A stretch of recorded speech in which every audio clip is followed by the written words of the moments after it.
मेरा नाम उन्मेष देशमुख है।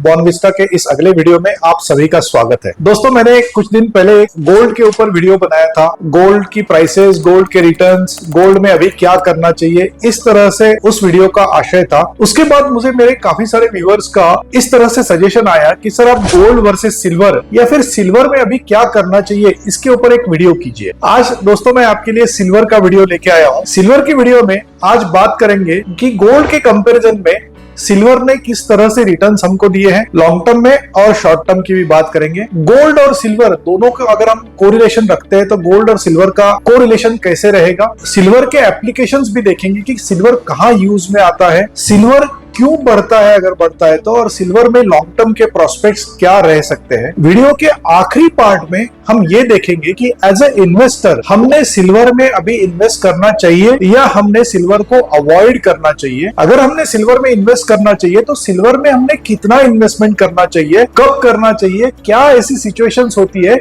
जो सिचुएशंस में सिल्वर हमें अच्छे रिटर्न्स देके जा सकता है। थोड़ा सा हम उसके पहले सिल्वर के इन्वेस्टमेंट के एडवांटेजेस, डिसएडवांटेजेस की भी बात करेंगे। सिल्वर में हम लोग कहां इन्वेस्टमेंट कर सकते हैं, इसकी भी हम लोग बात करेंगे। दोस्तों, फर्स्ट थिंग फर्स्ट, गोल्ड ने अभी तक कितने रिटर्न्स दिए हैं और सिल्वर ने अभी तक कितने रिटर्न्स दिए, इसकी बात करते हैं। मैं अगर एकदम लॉन्ग टर्म का एवरेज लूं, मतलब 1990 से लेके 2024 तक, तो गोल्ड ने जो रिटर्न्स दिए हैं वो करीब 10.6%, जैसा हमने लास्ट वीडियो में भी देखा था, करीब 10.6% या आप 11% मान के चलिए, इतने रिटर्न्स गोल्ड ने दिए हैं। उसके अगेंस्ट सिल्वर के जो रिटर्न्स है वो है करीब 7.6%। जी हाँ दोस्तों, सिल्वर गोल्ड से थोड़ा नीचे है, लेकिन ये लॉन्ग टर्म वाली बात हुई। हमें थोड़ा सा फ्यूचर के बारे में भी सोचना है। दूसरी एक चीज, जब हम रिटर्न्स देखते हैं तब हमें वोलेटिलिटी भी देखनी चाहिए। वोलेटिलिटी मतलब गोल्ड कितना नीचे ऊपर होता है और सिल्वर उसके कंपैरिजन में कितना नीचे होता है। वोलेटिलिटी गिनने के लिए एक रेशो हम लोग देखते हैं। वो रेशो अगर सिल्वर की केस में 26.6% का है तो वही रेशो गोल्ड की केस में 14.7% का है, 14.7% का है। इसका मतलब यह है कि गोल्ड की केस में वोलेटिलिटी काफी कम होती है और सिल्वर की केस में वोलेटिलिटी काफी ज्यादा होती है। तीसरी एक चीज हम बात करेंगे, ये वोलेटिलिटी से रिलेटेड मुद्दा मैं आपको बोल रहा हूं ऑफकोर्स। तो अगर पास्ट की मैं बात करूं तो जब मार्केट गिरता है, मतलब सिल्वर, गोल्ड या कमोडिटी का मार्केट गिरता है, तब आमतौर पर सिल्वर 50% तक गिरा है हिस्ट्री में, लेकिन गोल्ड जब गिरा है तो ज्यादा से ज्यादा 25% ही गिरा है। इसका मतलब ये भी होता है कि वोलेटिलिटी सिल्वर में ज्यादा है, अगर वो गिरता है तो बहुत ज्यादा गिर सकता है। लेकिन दोस्तों, सिल्वर की अगर मैं शॉर्ट टर्म की बात करूं तो बहुत बार ऐसा होता है कि शॉर्ट टर्म, कभी-कभी शॉर्ट टर्म में गोल्ड के कंपैरिजन में सिल्वर बहुत अच्छे स्पाइक्स देके जाता है। मतलब कभी-कभी हम 3, 4, 5, 6 महीने का पीरियड की अगर बात करें तो इस पीरियड में ऐसा बहुत बार हुआ है कि सिल्वर ने गोल्ड के कंपैरिजन में सब्सटेंशियली हायर रिटर्न्स दिए हैं। दोस्तों, हमारे नेक्स्ट पॉइंट के ऊपर आते हैं, कोरिलेशन। गोल्ड वर्सेस सिल्वर का अगर मैं कोरिलेशन की बात करूं तो इनका एक कोरिलेशन कोएफिशिएंट होता है जो 0.92% का है। इसका मतलब यह है कि दोनों की प्राइसेस करीब साथ ऊपर बढ़ती है। 0.92% मतलब इतने साथ ये बढ़ती है कि 0.9% का इनका कोरिलेशन आता है। इसका मतलब ये है कि जब गोल्ड ऊपर जाता है तब सिल्वर ऊपर जाता है, या फिर जब सिल्वर ऊपर जाता है तब गोल्ड भी ऊपर जाता है।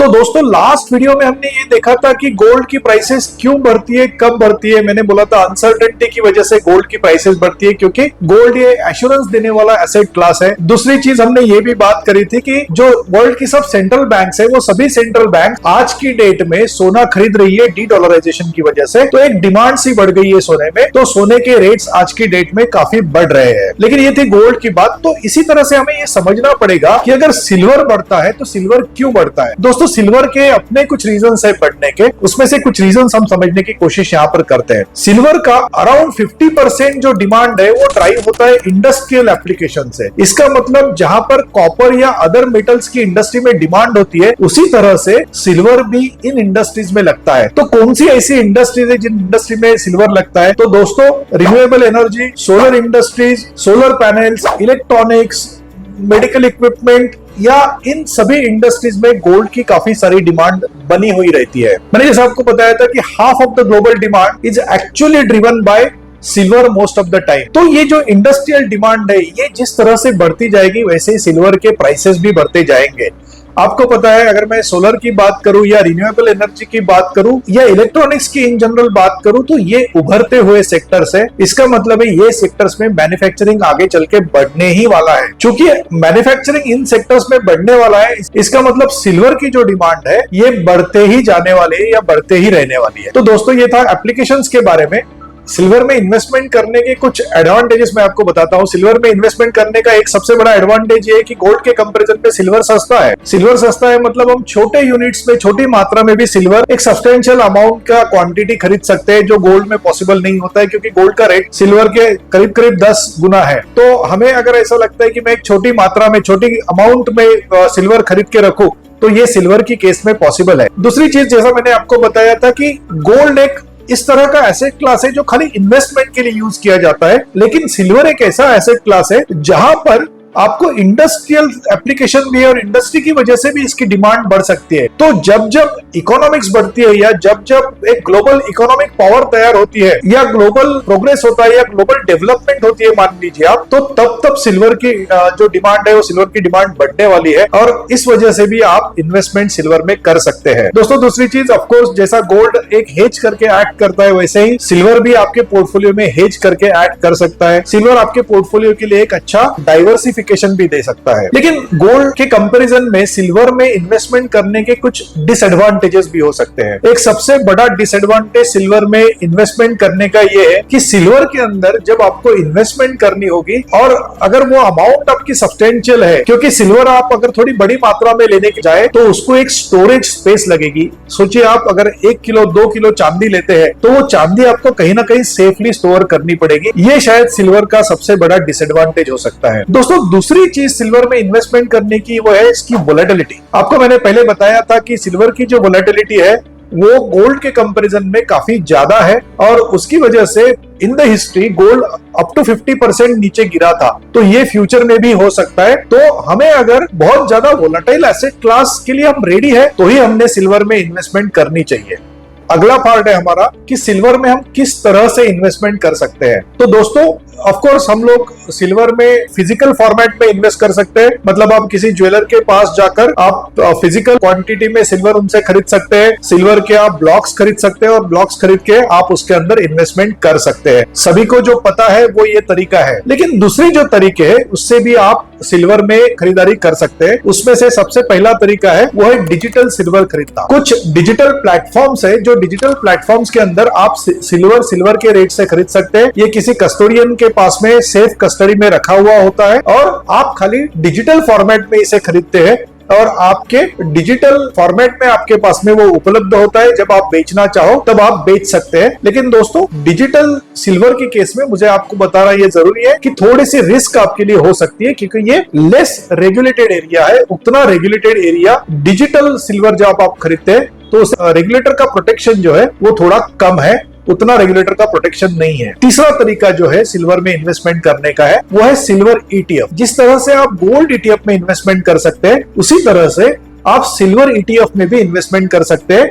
लेकिन उसके लिए आपको जरूरत होगी एक डीमैट अकाउंट की। डीमैट अकाउंट में आप जिस तरह से शेयर्स खरीदते हैं उसी तरह से आप डीमैट अकाउंट के अंदर सिल्वर भी खरीद पाएंगे। ये बहुत ही आसान तरीका है और बहुत सस्ता तरीका है। अगर आप डीमैट अकाउंट नहीं होल्ड करते या डीमैट अकाउंट से आप कंफर्टेबल नहीं है तो आप सिल्वर में म्यूचुअल फंड के जरिए भी इन्वेस्टमेंट कर सकते हैं। सिल्वर के काफी सारे म्यूचुअल फंड्स है या फिर कमोडिटी ओरिएंटेड जो म्यूचुअल फंड्स है उसके अंदर आप इन्वेस्टमेंट कर सकते हैं।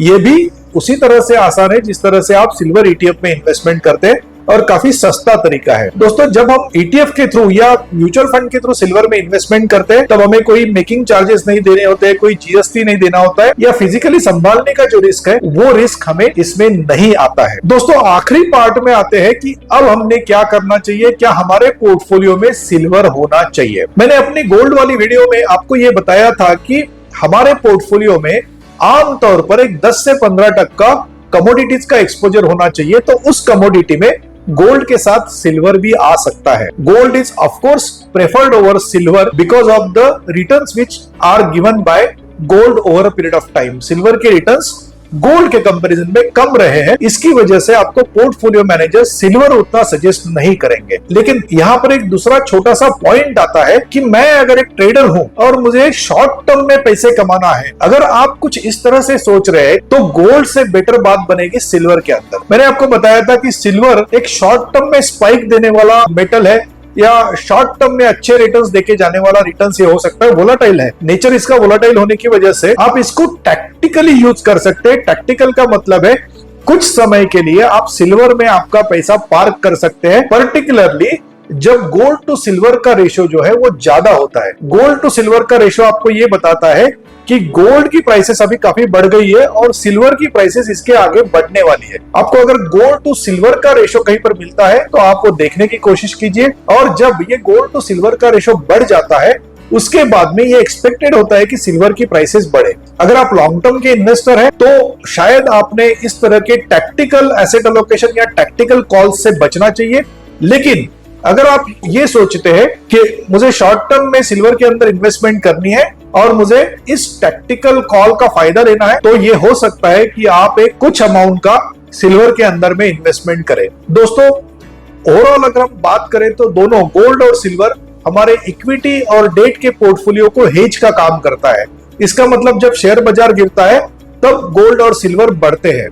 तो आमतौर पर हमारे पोर्टफोलियो के अंदर कुछ ना कुछ हिस्सा गोल्ड और सिल्वर का होना चाहिए। अगर कंक्लूड करूं मैं इस वीडियो को, तो सिल्वर को जो हमें तवज्जो देनी है, सिल्वर को जो हमें इंपॉर्टेंस देनी है, वो हमेशा गोल्ड से कम रहेगी अगर आप लॉन्ग टर्म के इन्वेस्टर है तो। दोस्तों, कुछ इसी तरह की जानकारी के लिए हमारे साथ बने रहिए। हमारे चैनल को सब्सक्राइब कीजिए, वीडियो के नोटिफिकेशंस मिलने के लिए बेल आइकन को प्रेस कीजिए। मिलते रहेंगे। Thank you so much.